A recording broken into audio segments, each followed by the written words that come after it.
اللہ رب العزت کی رحمتوں کو وہ پہنچے، اللہ تعالیٰ ان کی بے حساب مغفرت فرمائے، انہیں کروٹ کروٹ جنت کی بہاریں عطا فرمائے، ان کے درجات بلند فرمائے، ان کے اہل خانہ کو صبر جمیل اور اجر جزیل عطا فرمائے۔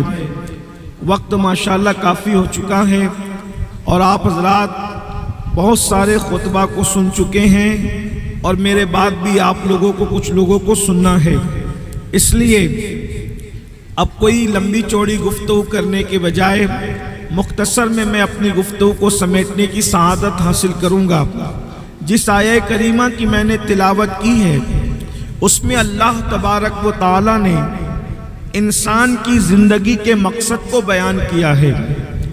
اللہ تبارک و تعالی نے انسان کو پیدا کیا، جب پیدا کیا تو پھر موت کیوں دی؟ ایک سوال پیدا ہوتا ہے کہ اگر آپ نے عمارت بنائی تو آپ توڑتے کیوں ہیں؟ اگر آپ نے کوئی کام کیا تو آپ اس کو ختم کیوں کریں گے؟ عمارت توڑنے کے لیے تو نہیں بنائی جاتی، کام ختم کرنے کے لیے تو نہیں شروع کیا جاتا۔ لیکن اللہ تبارک و تعالیٰ نے زندگی بھی پیدا کی اور موت بھی پیدا کی، اور اللہ تبارک و تعالیٰ نے موت سے پہلے زندگی کا اللہ نے زندگی سے پہلے موت کا تذکرہ کیا اور ارشاد فرمایا الذی خلق الموت والحیات لیبلوکم ایکم احسن عملا، کہ ہم نے موت اور زندگی کو پیدا کر کے انسان کا امتحان لیا ہے، انسان کو آزمایا ہے، انسان کو جانچنے کے لیے ہم نے موت اور زندگی پیدا کیا۔ کیوں؟ تاکہ ہم آزمائیں، جانچیں کہ تم میں کون تھوڑی سی زندگی کو پا کر اچھا عمل کرتا ہے۔ اس دنیا کے اندر اچھے عمل کے لیے آئے ہو، اس دنیا کے اندر غیبت کے لیے نہیں آئے، اس دنیا میں چغلی کے لیے نہیں آئے، اس دنیا میں فساد پھیلانے کے لیے نہیں آئے، اس دنیا میں جو ہے وہ گناہ کرنے کے لیے نہیں آئے، اس دنیا میں عیاشی کرنے کے لیے نہیں آئے، اس دنیا میں کسی کو تکلیف پہنچانے نہیں آئے۔ میرے بھائیو، اللہ ارشاد فرماتا ہے ہم تمہیں جانچیں، ہم نے موت اور زندگی کو اس لیے پیدا کیا تاکہ تمہیں آزمائیں، تمہیں جانچیں کہ کون تھوڑی سی زندگی کو پا کر اچھا عمل کرتا ہے۔ ہم یہاں اچھے عمل کے لیے آئے ہیں، بتاؤ تو صحیح میرے بھائیوں، بتائیے کہ یہ جلسے کا ایک مقصد ہے۔ اگر اس جلسے میں آپ کو یہ کہہ کے بلایا گیا ہے کہ یہاں اللہ رسول کا ذکر ہوگا، اگر یہاں کوئی نوٹنکی کرنے لگے تو آپ کو اعتراض ہوگا کہ نہیں ہوگا کہ آپ نے اللہ رسول کے ذکر کے نام پہ بلایا؟ آپ یہاں نوٹنکی کرتے ہیں، آپ یہاں لطیفہ گوئی کرتے ہیں، آپ یہاں ناچ گانا کرتے ہیں۔ مطلب یہ ہے کہ ہر چیز کا ایک مقصد ہوتا ہے۔ آپ نے جب کسی مقصد کے تحت کسی کام کو کیا اور وہ مقصد پورا نہ ہوا تو لوگوں کو اعتراض ہوگا، یار بلایا کس لیے تھا اور کر کیا رہے ہیں؟ اب آپ سے پوچھتا ہوں، دنیا میں آنے کا مقصد کیا تھا؟ گانے سننا تو نہیں تھا، غزلیں سننا تو نہیں تھا، آوارگی کرنا تو نہیں تھا، عیاشی کرنا تو نہیں تھا، جرائم کرنا تو نہیں تھا۔ زمین کے اوپر اللہ اکبر زنا کر کے اتنے بڑے گناہ کا ارتکاب کرنے کے لیے تو نہیں آئے تھے، اس دنیا میں صرف آئے تھے نیک عمل کرنے کے لیے، عمل کے لیے آئے ہو میرے بھائیوں۔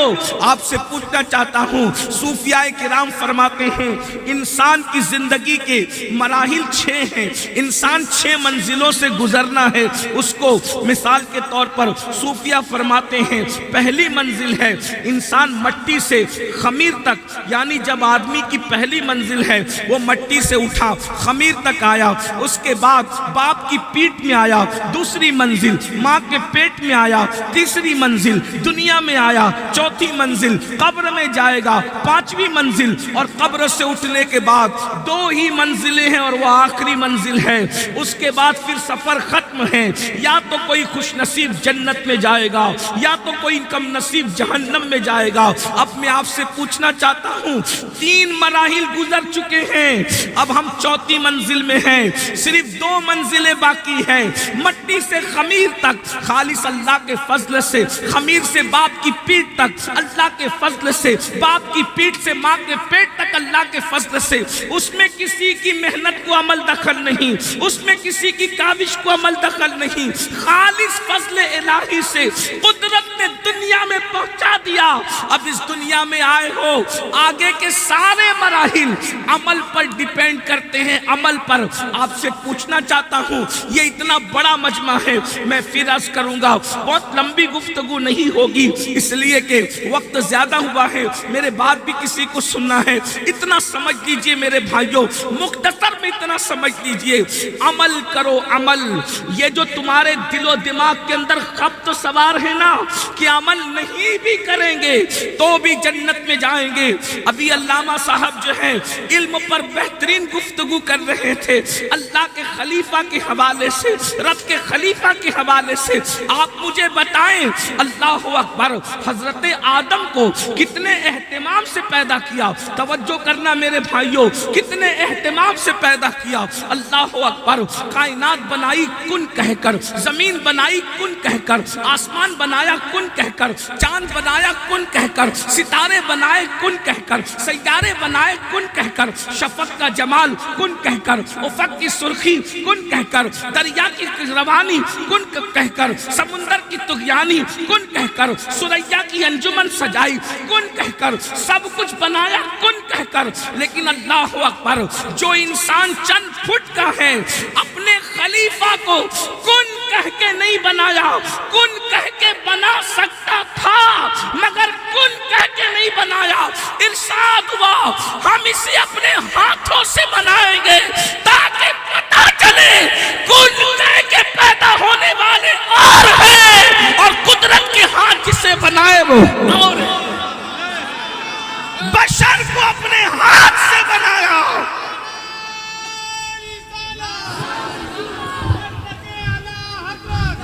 بشر کو اپنے ہاتھ سے بنایا، بشر کو اپنے ہاتھ سے بنایا۔ اللہ اکبر، اس سے پتہ چلا کہ شان بشریت کیا ہے۔ لوگ بشر بشر کہہ کر آخر کیوں گمراہی کا شکار ہیں؟ لوگوں نے محبوبان خدا کو لباس بشریت میں دیکھ کر گمراہی کا شکار ہو گئے، لیکن اہل سنت نے جب خدا کے محبوبوں کو لباس بشریت میں دیکھا تو پتہ چلا کہ بشریت کا لباس کتنا قیمتی ہے۔ اسی لیے عالم پنا وارث دیوا کی نگاہ کا تربیت یافتہ دو مصرے میں اہل سنت کا عقیدہ یوں بیان کرتا ہے جسے دنیا بے دم شاوارسی کہتی ہے۔ اب آدمی کچھ اور ہماری نظر میں ہے، اب آدمی کچھ اور ہماری نظر میں ہے۔ جب سے سنا ہے یار لباس بشر ہے، جب سے سنا ہے یار، جب سے سنا ہے یار لباس بشر میں ہے، یہ ایک الگ عنوان ہے۔ آپ مجھے بتائیں، جس کے سر پر کرامت کا تاج رکھا، جس کے سر پر خلافت کا تاج رکھا، جس کو مسجود ملائکہ بنایا، لیکن اللہ اکبر، پہلے دن بتا دیا مسلمانوں، ایک لغزش پیغمبرانہ ہوئی۔ میں تو خطا بھی نہیں کہہ رہا ہوں، میں تو گناہ بھی نہیں کہہ رہا ہوں، لیکن سمجھنے والے سمجھ لیں، سننے والے سن لیں۔ حضرت آدم سے ایک لغزش پیغمبرانہ ہوئی اور حضرت آدم کے کپڑے بھی واپس لے لیے۔ توجہ تو فرمائے، بہت غور کرنے کی بات ہے۔ شراب پی کر جنتی بننے کا خواب دیکھنے والوں، جوا کے اڈوں کو آباد کر کے جنتی بننے کا خواب دیکھنے والوں، ماں باپ کا دل دکھا دکھا کر کے جنتی بننے کا خواب دیکھنے والوں، تمہیں احساس نہیں ہے کیا کر رہے ہو؟ زندگی کس طریقے سے گزار رہے ہو؟ کس بلا کی میں سے سرشار ہو گئے ہو؟ میرے امام کہتے ہیں کس بلا کی میں سے ہے سرشار ہم، دن ڈھلا ہوتے نہیں ہوشیار ہم، اپنی ستاری کا یا رب واسطہ ہو نہ رسوا برسرے بازار ہم، پاٹ وہ کچھ دھاریے کچھ زار ہم، یا الہی کیوں کر اترے پار ہم۔ اللہ اکبر، سننا چاہتے ہیں سب لوگ بہت اچھے سے سن رہے ہیں، تھوڑی دیر غور سے سن لیں۔ ایک لغزش پیغمبرانہ ہوئی تو حضرت آدم سے کپڑے بھی واپس لے لیے اور بغیر کپڑے کے حضرت آدم کو جنت سے باہر کر دیا۔ جس بیوی سے محبت کے ساتھ جنت میں زندگی گزار رہے تھے، اس بیوی کے اور ان کے درمیان بھی جدائی پیدا کر دی۔ تھوڑا غور کرنا، ابن عباس سے لے کر صاحب نعیمی تک، بلکہ اور بڑھا لے تو ضیاء القرآن تک، بتائیں کیا ہر مفسر نے یہ بات نہیں کہی کہ ایک لغزش پیغمبرانہ ہوئی تو اتنا معزز انسان جس کے آگے سارے فرشتوں کو جھکا دیا، جس کے آگے سارے فرشتوں کے سر خم کروا دیے، جس کے سر پہ تاج خلافت رکھا، جس کے بارے میں بات کرنے والوں کو کہا انی عالم و مالا تعلمون، جو میں جانتا ہوں وہ تم نہیں جانتے۔ آپ مجھے بتائیں تو صحیح، ایک لغزش پیغمبرانہ پر حضرت آدم کو جنت سے باہر کر کے زمین پہ اتارا، کپڑے واپس لیے، بیوی کے ان کے درمیان جدائی پیدا کر دی۔ اب تم سے پوچھتا ہوں، کیا تم آدم سے زیادہ محبوب ہو اللہ کے؟ کیا تمہارے اندر سرخاب کے پر لگے ہوئے ہو؟ کیا مقام ہے؟ ارے تم آدمی ہو، وہ آدم تھے۔ آدم اور آدمی کا فرق کتنا ہے؟ جس طریقے سے سمندر اور قطرہ برابر نہیں ہو سکتے، ویسے آدم اور آدمی برابر نہیں ہو سکتے۔ لیکن آدم سے توجہ کریں، غور کریں، ذرا دھیان دیں، محمود نگر والوں ذرا توجہ فرمائیں، اللہ اکبر، کہ آدم سے لغزش پیغمبرانہ ہوتی ہے تو ان کو جنت سے باہر کر دیا جاتا ہے کپڑے واپس لے کر، اور آدمی کروڑوں جرائم کر کے سوچ رہا ہے کہ میں بے حساب جنت میں چلا جاؤں۔ آپ سے پوچھتا ہوں، آپ مجھے بتائیں کس دنیا میں رہ رہے ہو؟ اپنے آپ کو دھوکہ دے رہے ہو؟ اللہ نے عمل کے لیے بھیجا ہے، آگے کی ساری زندگی ڈیپینڈ کرتی ہے عمل پر۔ ایمان کے بعد عمل عمل عمل عمل۔ آئیے، میں بات مجھے یاد آئی، آج کل آپ کے دماغ کے اندر پتہ نہیں کیا خبط بھر دیا گیا، کہتے مولانا ہم سنی ہے تو ہم جنت میں جائیں گے۔ میں نے کہا بالکل سنی جنت میں جائے گا، لیکن کوئی وہ سنی تو بنے جو سنی رسول اللہ بنانے آئے تھے۔ ہم مسلمان ہیں، ہم جنت میں جائیں گے، میں نے کہا وہ مسلمان تو بنو جو مسلمان بنانے رسول اللہ تشریف لائے تھے۔ کیا وہ اسلام اور وہ مسلمانیت ہمارے پاس ہیں جو اللہ کے رسول دینے کے لیے آئے تھے؟ حضور جیسا مسلمان بنانے آئے تھے، اس مسلمان کے دل میں کوئی حسد تو نہیں تھا، اس مسلمان کے دل میں کوئی بغض تو نہیں تھا، وہ مسلمان بے نمازی تو نہیں تھا، وہ مسلمان جواری تو نہیں تھا، وہ مسلمان شرابی تو نہیں تھا، وہ مسلمان سود خور تو نہیں تھا۔ حضور جو مسلمان بنانے آئے تھے، ان مسلمانوں کی شان یہ تھی، اقبال جیسے مفکر کو کہنا پڑا کہ دیوان گانے عشق محمد کو دیکھ کر گھبرا گئی ہیں گردش دورہ کبھی کبھی، اور گردن میں ہاتھ ڈالے ہیں ماہ و نجوم نے، گزرا ہے ان حدوں سے مسلمان کبھی کبھی۔ ان مسلمان کی شان کیا ہے؟ اللہ اکبر۔ تو یاد رکھیے عمل کی ضرورت ہے، عمل۔ آج ہم عمل نہیں کر رہے، کوتاہی عمل کے معاملے میں۔ آپ کہیں گے بغیر عمل کے کیا جنت نہیں مل سکتی؟ میں نے کہا آئیے ذرا رسول اللہ کے گھر والوں کی بات کر لیں۔ ایک بہت بڑا نام ہے حضرت خواجہ بندہ نواز گیسو دراز، بہت بڑے بزرگ ہیں سلسلہ چشتیہ کے۔ ان کے ملفوظات میں انہوں نے ایک واقعہ بیان فرمایا۔ دیکھیے رسول اللہ کے گھر کی بات جب ان کے گھر والے کرتے ہیں تو اس کا لطف کچھ الگ ہی ہے۔ حضرت خواجہ بندہ نواز گیسو دراز فرماتے ہیں کہ حضرت امام حسن البصری حج کے لیے تشریف لے گئے۔ بہت دھیان سے سننے کی بات ہے، کوئی نعرے کی ضرورت نہیں، کوئی داد و فریاد کی ضرورت نہیں، نذرانہ یہاں بھی لا کے دینے کی ضرورت نہیں، وہی بیٹھے بیٹھے رکھیے، نذرانہ ہم وصول کر لیں گے۔